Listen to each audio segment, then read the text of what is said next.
Hi, I'm Shannon. This is Roger. We're with the Hammered Dirt Association. Thank you for inviting us to talk about our Clean Beach projects. We collect um, we collect important data concerning the. Um, sorry, I'm panicking. Okay, let me put the bottle down.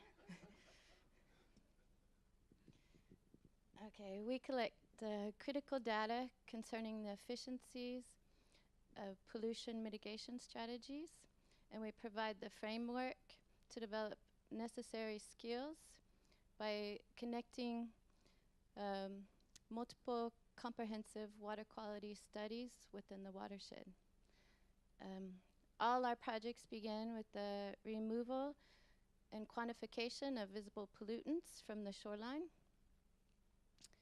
Um,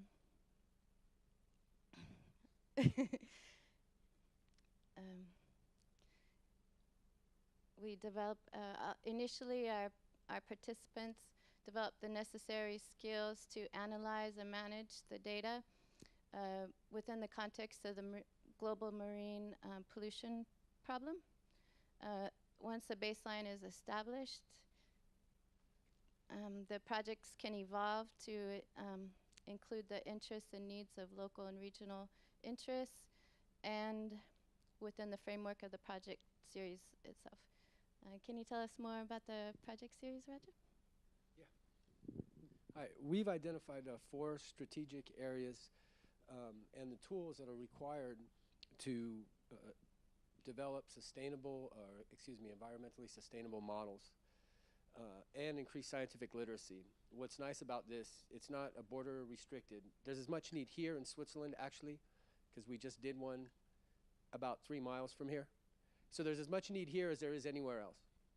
So by using open source software, relying on established open online courses. So here I'm talking about Khan Academy or edX or products like that. Using software languages like R and Python. When we use these, we're enabling and we're assuring a low-cost access across a variety of platforms to the tools necessary, not only to adapt our project to local needs, but whatever that participant is going to have as they're doing the water quality studies with us. So in particular, participants and communities, what are they going to gain initially from us? Well, A, they're going to become a lot smarter in data analysis and presentation, and especially web integration. That's the number one thing. 2, they're going to get acquainted with microbiological and biological studies. Here we're talking about taxonomic or just plain and simple coliform studies. 3, development and deployment of water quality sensors. Once again, this all exists in the open space. You just have to know where it is and have the contacts and how to do that. That's what we've been doing for 2 years. And 4 is really what the biggest missing key is to me, or what I've noticed is in Shannon, my wife's field, is hydrologic knowledge. In Switzerland, in our region, half of the rivers, there's zero data. Zero flow data, rain data, or anything. And that's in Switzerland. So imagine in other countries. So these are the things that we can do. So Shannon, who benefits from all of this? All beachgoers and everybody downstream, local, regional, national authorities, political action groups, environmental action groups, international organizations, as well as educational institutions, and the participant themselves. Please tell us more about revenue streams, Raj. Okay, I will. So yeah, I'm going to get this going around. This is a sample from the EPFL that we did with the solid waste engineering class 2 weeks ago. That's maybe 1/10 of what we found on 100 meters of beach here on October 13th, just to let you know what the density of the problem is. Okay, so revenue streams. Well, first of all, right away, there's environmental consulting. Communities all across Europe and really all across the world are totally unaware of the amount of garbage they are sending into the ocean every day. As consumers, we're unaware. It's just going, and that's evident in these global programs, specifically the global marine debris problem. It's coming from everywhere, and we can't really kind of figure out who, what, or why. Secondary is educational projects. For example, we gave a class at the EPFL, Solid Waste Engineering, and there was actually students in the master's program in energy management there. I think they were thinking about the caloric content of what we find, and not really a big issue there. There's also the DIY kits. So we build our own sensors, we do our own programming. So there's a sale of these DIY kits via Raspberry Pi platform or the Arduino platform. It's a very common method to do it and to spread the knowledge. There's corporate sponsorship, which is really attractive, so allow corporations to play a positive part in monitoring our environment. And there's also the research piece. The European Union is making a requirement for citizen science inclusion in university studies. The closest thing we have in Switzerland is the Citizen Science Center at Zurich, at which we gave a talk a few weeks ago, which is actually just the university trying to put a stamp. So why not develop scientific literacy within our own communities to participate actively in citizen science projects and create that core network of people. And then lastly, we have the development of biological sensors and microbiological sensor methodology. Very important work is being done here at the EPFL. Very important work is being done at UNIL. If you look at what's going on, certainly on the west coast of California, the times are long. The research studies takes a lot of samples. Hey, that's us. That's the Montreux Clean Beach Project. Get us out there. We'll take the samples. We'll even process them for you. Okay, so there you go. So what else is there? Well, we follow a citizen science method. The origins of our program are in the United Nations Environmental Department Regional Seas Program. That's where we found this information, and then we looked at who copied it. There's a complete lack of knowledge on what's flowing out of our societies, whether it's Switzerland, India, it doesn't really matter where. It's just kind of flowing out there, and somebody's making tennis shoes out of it now. And that's kind of a bad thing when you can go into the ocean and fabricate tennis shoes with what you find. That's really not a good sign. So what else can we do with this data, right? Well, first of all, we can tell you that in 9 months, we picked up over 28,000 items with a... Are we at 10 minutes? It's okay. I mean, you have 15 minutes in total, so you should start wrapping up. So there's some time for questions. Yeah. Okay, we got 28,000 items with an average density of 8.5 pieces of trash per meter, with a peak of 50 pieces per meter, and that's all within 5 miles of here. So our abilities, our transparent system, our rigorousness has been called out in the press. We've been in a lot of magazines and newspapers, and it's attracted researchers from the University of Basel, from the EPFL, from the UNIL. Okay, so we're there, and now we're taking this nationwide. You know, I don't know. Okay. So what can we do with financing? Sure. Okay, thank you very much for this presentation.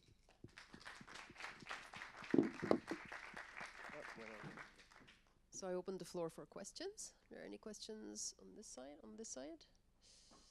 Yes? So thanks a lot. I mean, you're doing very important work, obviously.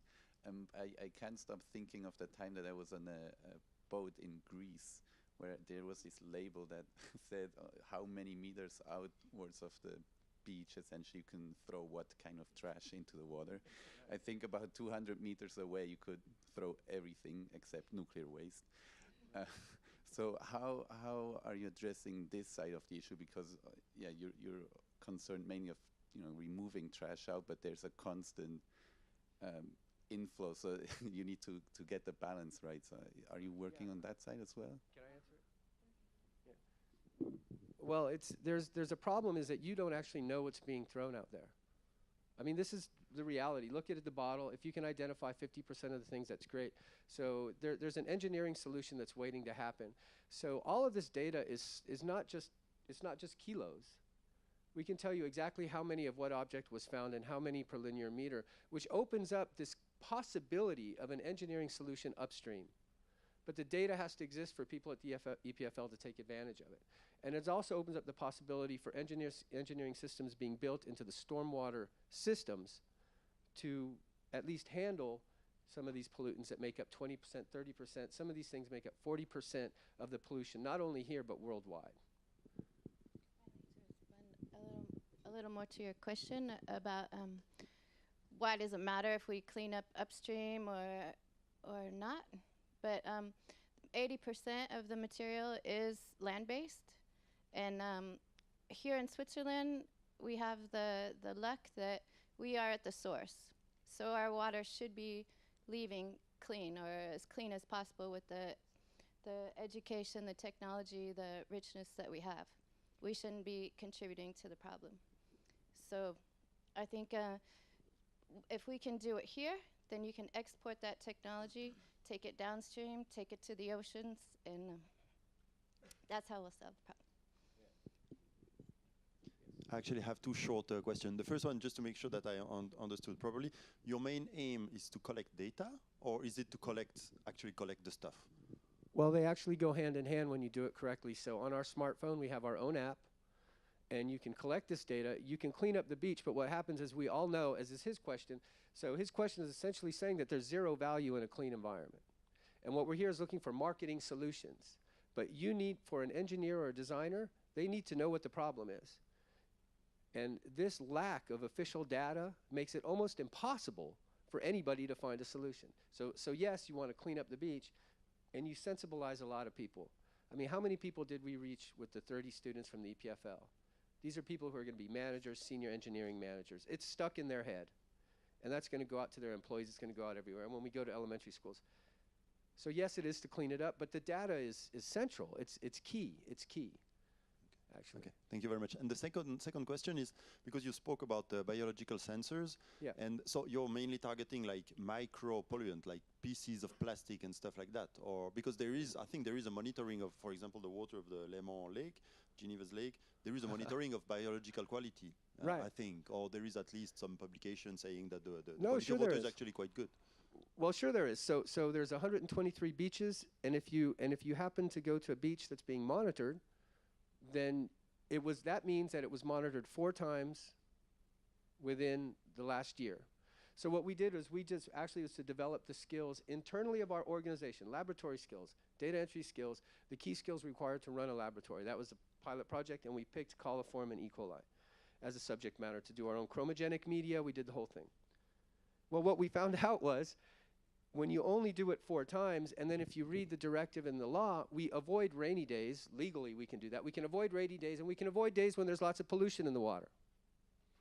So what we did is we did it every Tuesday at 11:30 at 3 locations within the Bay de Montreux, which is in between 2 sourcing points. And what we found was, using the 95th percentile, right, of the logarithmic function, that we surpassed the European Union limit twice. So it's not to say that the water is dirty. What it is to say is that even in our country, where we have clean water, how can increasing monitoring in a geographic scale is an important thing. I mean, this is done in Canada, United States, England. This is not a new concept, actually. Just quickly. I think it's a really powerful idea to get the data. I just didn't understand who is going to collect it. Is it just all volunteers, and how does that spread? Because if it's scalable, if it goes, millions right. of people are doing it, but I just don't understand what's the strategy there. Okay, so it's, like we said, it's incremental. So each project starts with this concept where we're developing a water expert within the community, and they start by taking stock of that visible pollutant and developing a baseline. And what happens is, like in our project, if you go to the website, you can actually see that. So you can compare sites on Lac Léman across others, and you can go to the sites that have microbiological surveys, and you can see how they compare. So what happens is, this individual goes out and he does it. We would like to pay that individual, because what we found is, if you do it once a month or once a month or once a year makes a big difference for data analysis. But if you do it at least once a month, you can develop this baseline within 12 months, and now you can look at other problems within the community and that are of local importance, and allow this person to develop and form technologically within the other programs of the project. So developing water quality sensors, for example, is the idea. I think we have to wrap up, because the next project. I would like to thank you once again for your presentation. Thank you.